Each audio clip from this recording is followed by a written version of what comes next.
समंदर खामोश नहीं होता, वो चीखता है।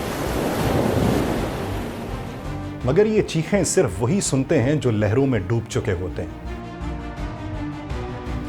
वही जो हाथ फैलाकर जिंदगी को पकड़ने की आखिरी कोशिश करते हैं। मगर पानी की बेरहम गिरफ्त उन्हें नीचे खींच लेती है। उनकी आखिरी सांसों में ना कोई दुआ होती है, ना कोई इल्तजा, बस एक नामुकम्मल ख्वाब जो किसी मां की आंखों में रह जाता है, किसी बच्चे की मासूम हंसी में दफन हो जाता है। और यह ख्वाब था यूरोप जाने का।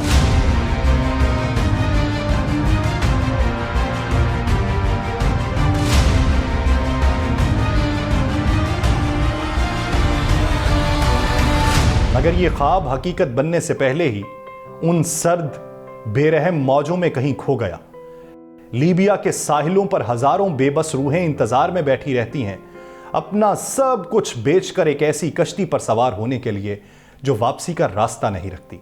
स्मगलर्स की जबानों पर यकीन दिला देने वाले अल्फाज होते हैं, मगर उनके हाथों में इंसानों की जिंदगियां एक बेकीमत सौदा बन चुकी होती हैं। फिर एक रात जब समंदर में अंधेरा बढ़ जाता है, जब हवाएं किसी दर्दनाक कहानी की तमहीद लिखती हैं, ये बदनसीब कश्ती रवाना हो जाती है। उन मुसाफिरों को मालूम नहीं होता कि अगली सुबह सूरज उन पर तुलू होगा भी या नहीं।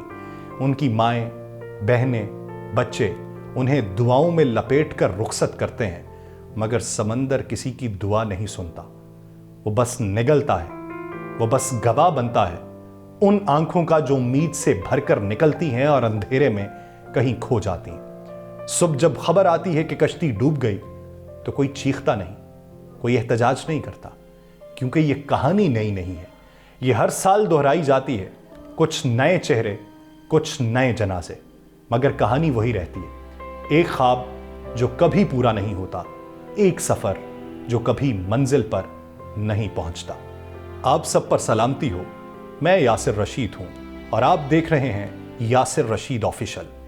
नाज़रीन, लीबिया के साहिल के करीब 11 फरवरी की सर्द रात, जब समंदर की लहरें मध्यम रोशनी में चमक रही थी, एक कश्ती गहरे पानियों में हचकोले खा रही थी। उसमें बैठे 63 मुसाफिर, ज्यादातर पाकिस्तानी नौजवान, ख्वाबों के बोझ तले दबे यूरोप के साहिलों की जानिब बढ़ रहे थे। मगर चंद लम्हों बाद जब तेज हवाओं ने पानी को बिफरा दिया और कश्ती अदम तवाजुन का शिकार होने लगी, तो उनके ख्वाब एक खौफनाक हकीकत में बदल गए। समंदर की बेरहम गहराइयों ने 16 जिंदगियों को हमेशा के लिए निगल लिया। पाकिस्तान के दफ्तर खारजा ने तस्दीक की कि 37 अफराद को रेस्क्यू कर लिया गया, मगर जो डूब गए वो सिर्फ अफराद नहीं, बल्कि वो उम्मीदें थीं जो बेहतर मुस्तकबिल की तलाश में बेयकीनी के सफर पर निकले थे। ये पहला वाकया नहीं था। जनवरी 2025 में एक और कश्ती मराकश के साहिल पर हादसे का शिकार हुई थी, जिसमें 13 पाकिस्तानी अपनी जान से हाथ धो बैठे थे। और ये अमवात किसी हादसे का नतीजा नहीं, बल्कि एक ऐसे निज़ाम का अक्स थी जो इन नौजवानों को उन रास्तों पर धकेल रहा है जहां जिंदगी और मौत के बीच बस चंद लम्हों का फासला रह जाता। 27 फरवरी 2025 को जब उन 16 में से 6 पाकिस्तानियों की मैयतें वतन वापस पहुंची, तो हवाई अड्डे पर उनके अहले खाना की आहें और सिसकियां एक और तल्ख सवाल उठा रही थी कि क्या ये आखिरी सानेहा होगा, या ऐसे बेरहम सफर मुस्तकबिल में भी जारी रहेंगे। सिर्फ यही नहीं, गुज़श्ता बरस यूरोप के सुनहरी साहिलों की तरफ सफर करने वाली वो कश्ती जिस पर दर्जनों पाकिस्तानी नौजवान बैठे थे, उम्मीदों का बोझ उठाए रात के अंधेरे में बढ़ रही थी। यूनान के साहिल के करीब जब अचानक तेज लहरें उसे चारों तरफ से घेरने लगी, तो एक और ख्वाब पानी की गहराइयों में दफन होने जा रहा था। 40 से जायद पाकिस्तानी उस हादसे में जिंदगी की बाजी हार गए, और उनके पीछे पाकिस्तान में बसने वाले उनके अहले खाना के लिए एक ना खत्म होने वाला इंतजार। ये सिर्फ एक वाकया नहीं, बल्कि एक रुझान है जो हर गुजरते दिन के साथ शिद्दत इख्तियार कर रहा है। मौसम सरमा की सख्तियों में जब बुहेरा रोम की हवाएं खतरनाक हद तक तेज हो जाती हैं, तभी इन कश्तियों के उलटने की खबरें भी बढ़ जाती। सवाल यह है कि आखिर ये अमवात मौसम की सख्तियों का नतीजा है या किसी और खौफनाक हकीकत की अक्कासी कर रही। स्पेन में मुहाजिरीन के मसाइल पर काम करने वाली तंजीम कैमिनांडो फ्रॉन्टेरेस के मुताबिक सिर्फ 2024 में 28 ममालिक के कम अज कम 10,457 अफराद यूरोप पहुंचने की कोशिश में समंदर की नजर हो गए। यह तादाद सिर्फ एक शुमारियाती डेटा नहीं है, बल्कि हर मारे जाने वाले के पीछे एक कहानी है, एक मां की उम्मीद है, एक बाप की दुआएं हैं और एक खानदान का बिखरता हुआ ख्वाब है। पाकिस्तान में हजारों नौजवान जो बेरोजगारी और मुआशी अदम इस्तेहकाम से तंग आ चुके हैं, अपनी जिंदगी भर की जमा पूंजी एजेंट्स के हवाले कर देते हैं। उनके लिए लीबिया यूरोप का दरवाजा बन चुका है, मगर यह दरवाजा अक्सर एक ऐसे रास्ते में बदल जाता है जहां से वापसी सिर्फ कफन में मुमकिन होती है। पानी में डूबते वजूद, साहिल पर बेजान लाशें और दूर किसी गांव में रोती हुई माएं जिनकी दुनिया लुट चुकी होती है। जनवरी 2025 में पाकिस्तान के वफाकी तहकीकाती इदारे FIA ने खबरदार किया कि लीबिया उन ममालिक में शामिल है जहां से इंसानी स्मगलिंग का धंधा जो है वो अपने उरूज पर है, और उन 15 ममालिक की ये फहरिस्त में सरे फहरिस्त ममालिक में आता है। इनमें सऊदी अरब, मिस्र और तुर्की जैसे ममालिक भी शामिल हैं। मगर लीबिया की जमीन खास तौर पर ऐसे सौदागराने मौत के लिए जन्नत बन चुकी है जो नौजवानों के ख्वाब खरीद कर उन्हें बेरहम समुद्रों के सपुर्द कर देते हैं। बुहेरा रोम के मरकजी रास्ते के जरिए हजारों अफराद हर साल इटली या यूनान तक पहुंचने की कोशिश करते हैं। त्यूनिस, अलजायर और मिस्र जैसे रास्ते मौजूद हैं, मगर लीबिया की बदअमनी और बेकाबू एजेंट नेटवर्क्स ने इसे सबसे ज्यादा खतरनाक मगर पुरकशिश बना दिया। मगरबी रूट से स्पेन और मशरकी जमीनी रास्ते से बल्तान का सफर भी इख्तियार किया जाता है, मगर ज्यादातर कश्तियां लीबिया के पानियों से रवाना होती हैं जहां मौत का साया हर वक्त ताकुब में रहता है। FIA की वार्निंग के बावजूद पाकिस्तान में हजारों नौजवान आज भी एजेंट्स की तलाश में हैं जो उन्हें यूरोप के सुनहरी ख्वाब बेच सकेंगे। एयरपोर्ट्स पर चेकिंग सख्त होती है, मगर क्या यह इंसानी स्मगलिंग के बाजार को रोकने के लिए काफी है, या फिर वही पुरानी कहानी दोहराई जाएगी? कुछ लाशें वापस आएंगी, कुछ गायब हो जाएंगी और बाकी जो जिंदा बचेंगे वो यूरोप के सड़कों पर बेनाम और बेशनाख्त जिंदगी गुजारेंगे। और अगर कोई अमेरिका पहुंचने तक कामयाब हो गया तो फिर वो फौजी तैयारे के जरिए वापस मुल्क में भिजवाया जाएगा, क्योंकि उसके दरवाजे पर दस्तक होगी। बाहर खड़े अफराद बोलेंगे, इमिग्रेशन पुलिस दरवाजा खोलो, और वहीं सारे ख्वाब चकनाचूर हो जाएंगे। एक ऐसा सफर है जिसका अंजाम अक्सर मौत की सूरत में निकलता है, मगर इसके बावजूद भी हर साल हजारों नौजवान अपनी जिंदगी का सब कुछ दांव पर लगाकर इस राह पर निकलते हैं। यूरोपीय यूनियन की सख्तियों के बायस मगरबी रूट से गुजरने वाले तारकीन वतन की तादाद कम हो चुकी है, मगर लीबिया का मरकजी रूट अब पहले से ज्यादा मुतहर्रिक हो चुका है। जो कभी एक खतरनाक मगर इख्तियारी रास्ता था, आज वही लाखों तारकीन वतन के लिए मजबूरी बन चुका है। यूरोपीय border and coast guard agency के मुताबिक 2024 में तकरीबन 67,000 अफराद ने इस रास्ते से यूरोप पहुंचने की कोशिश की, और यह गैर कानूनी क्रॉसिंग का दूसरा सबसे बड़ा रूट बन चुका है। सख्त कवानीन, गश्त करती हुई कोस्ट गार्ड कश्तियां और बॉर्डर कंट्रोल सभी इस सैलाब को रोकने में नाकाम नजर आते हैं, क्योंकि यूरोप के ख्वाबों का नशा इतना शदीद है कि जिंदगी की कीमत भी मामूली लगने लगती है। पाकिस्तान में FIA ने हालिया महीनों में इंसानी स्मगलिंग के खिलाफ क्रैकडाउन तेज कर दिया।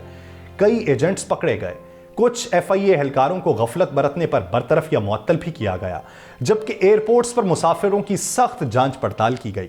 मगर सवाल यह है कि क्या यह सब काफी है, या फिर अगली रात किसी और साहिल पे एक और कश्ती समंदर में उतरेगी जिसके मुसाफिर एक ख्वाब की तलाश में अपने अंजाम से बेखबर होंगे। समंदर की बेकरां वसत में एक छोटी कश्ती हिचकोले खाएगी, तेज हवाओं की चीखों पुकार होगी, बिफरी हुई लहरों का शोर होगा और जिंदगी और मौत के दरमियान लरसते चेहरे होंगे।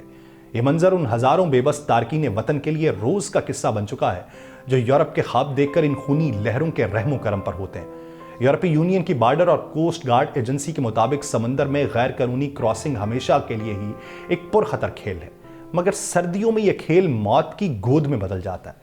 बुलंद लहरें, शदीद मौसम और गुंजाइश से ज्यादा अफराद से भरी नापायदार कश्तियां, यह सब कुछ एक अलमनाक अंजाम की तरफ इशारा करते हैं। फ्रेंटेक्स के मुताबिक इंसानी स्मगलर्स सर्दियों में लोगों को डिस्काउंट देकर इस सफर पर मजबूर करते हैं। लालच और मुनाफे की हवस इन गिरोहों को इस हद तक ले आई है कि वो समंदर की दहशत को भी नजरअंदाज कर चुके हैं। अक़वाम मुत्तहिदा के इंटरनेशनल ऑर्गेनाइजेशन फॉर माइग्रेशन के तर्जुमान रॉयन श्रोइडर का यह कहना है कि मौसमियाती तब्दीलियों के बायस समंदर अब पहले से ज्यादा गैर मुतवक्के और खतरनाक हो चुका है, मगर स्मगलर्स के लिए यह महज एक कारोबार है जहां इंसानी जानों की कीमत बेमानी है। तसव्वुर करें कि फजा में एक छोटी कार को बरतानिया के बराबर इलाके में तलाश करना कितना मुश्किल होगा। اب سوچیں کہ بے رحم طوفانی سمندر میں چند درجن لوگوں کو تلاش کرنا کتنا بڑا چیلنج ہوگا۔ یہی وجہ ہے کہ جب کوئی کشتی ڈوبتی ہے تو اکثر ریسکیو ٹیمیں کچھ نہیں کر پاتی سوائے لاشیں نکالنے کے۔ یہی تو وہ خوفناک حقیقت ہے جسے نہ تارکین وطن سمجھنے کو تیار ہیں نہ انسانی اسمگلر ماننے کو۔ یورپ کا خواب ایک ایسا جال بن چکا ہے جس میں پھنسا ہر شخص اپنی جان ہار دیتا ہے، مگر یہ کاروبار کبھی ختم نہیں ہوتا۔ وہ جو دریا کے اس پار نہ جا سکے، ان مسافروں کے لیے نصیحت۔ وہ جو سمندر کی بے رحم موجوں پر زندگی کی امید رکھتے ہیں، وہ جان لیں کہ امید کبھی بھی اندھے راستے پر سفر نہیں کرتی۔ یورپ کے خواب میں چھپے بھیانک حقائق پر نظر اگر ڈالیں تو وہاں کوئی سونے کی گلیاں نہیں ہیں، کوئی پیسوں کے درخت نہیں اگتے، وہاں کی سڑکوں پر بھی وہی دھوپ برستی ہے، مگر فرق صرف یہ ہے کہ وہاں تمہیں پردیسی کہا جائے گا۔ وہاں تمہاری کہانیاں تمہاری اپنی زمین سے زیادہ سنی جائیں گی۔ اس سے بہتر ہے کہ تم یہیں رہو، یہیں جد و جہد کرو، کیونکہ زندگی لڑنے کا نام ہے، بھاگنے کا نہیں۔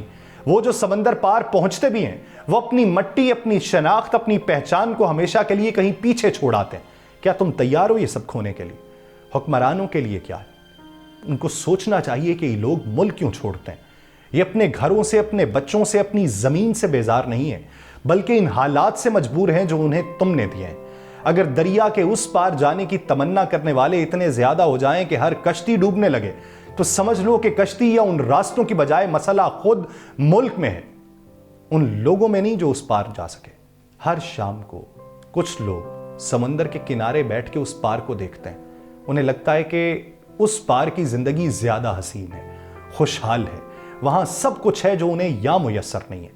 ایک دن کچھ نوجوان اگر فیصلہ کر کے ادھر جانے کی بات کریں گے، کسی نے بہن کو امید دلائی ہوگی کہ جلد پیسے بھیجوں گا، کسی نے اپنے بچے کے ماتھے پر آخری بوسہ دیا ہوگا، پھر وہ نکل پڑا ہوگا، مگر سمندر کے درمیان پہنچ کر معلوم ہوا کہ کشتیاں کمزور تھیں، پانی کا بہاؤ تیز تھا، اور وہ راستہ جسے وہ نجات سمجھ رہے تھے وہی ان کا قاتل بن گیا۔ تو اس وقت یہ دیکھنا ہے کہ وہاں پر کوئی بھی خواب جو ہے وہ پورا نہیں ہوگا۔ وہ خواب یہاں پر بھی پورے ہو سکتے ہیں، یہاں پر بھی اپنی شناخت بنائی جا سکتی ہے، یہاں پر بھی تمام راستے نکالے جا سکتے ہیں۔ اگر حکومت یہ سمجھے کہ یہ لوگ صرف اپنے گھر والوں سے اکتا کے جا رہے ہیں تو انہیں یہ سوچنا ہے کہ تمہاری معیشت انہیں زندگی کے بنیادی سہولیات نہیں دے سکی، اس لیے وہ اپنے بچوں کو بھوکا مرتا نہیں دیکھ سکے۔ وہ نکلیں گے چاہے ان کی منزل سمندر کی بے رحم لہریں ہی کیوں نہ ہو۔ کبھی کسی ماں سے پوچھو جس نے اپنے بیٹے کو آخری بار ہنستے دیکھا تھا اور پھر اس کی لاش صندوق میں لپٹی واپس آئی تھی۔ کبھی کسی بھائی سے پوچھو جس نے بھائی کو روانہ کیا تھا کہ وہ خوشحال زندگی جیے گا اور پھر وہی بھائی کسی گمنام قبر میں دفن ہو گیا۔ اگر تم حکمران ہو تو ایک دن تم سے سوال ہوگا کہ تم نے کتنی ماؤں کے بیٹے سمندر میں ڈبو دیے، کتنے گھروں کے چراغ بجھا دیے۔ اگر تمہارے لوگ تمہارے دیے گئے حالات سے بھاگ رہے ہیں تو مسئلہ ان میں نہیں تم میں ہے۔ یاد رکھو کہ سمندر کے پار کوئی جنت نہیں ہوتی، اور اگر ہوتی بھی ہے تو اسے جانے کے لیے زندگی داؤ پر نہیں لگائی جاتی۔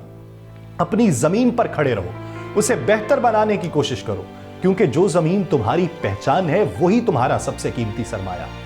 اگر تمہاری پالیسیز، تمہاری حکومت، تمہاری معیشت انہیں زندگی کی بنیادی سہولیات نہ دے سکے تو کیا کریں گے؟ اس لیے آگے بڑھنے کی تگدو اگر اپنے لیے بھی کرنی ہے تو ملک کے لیے بھی کرو، تاکہ کسی اور کا مستقبل سنور سکے۔ مجھے دیجیے اجازت، اللہ نگہبان۔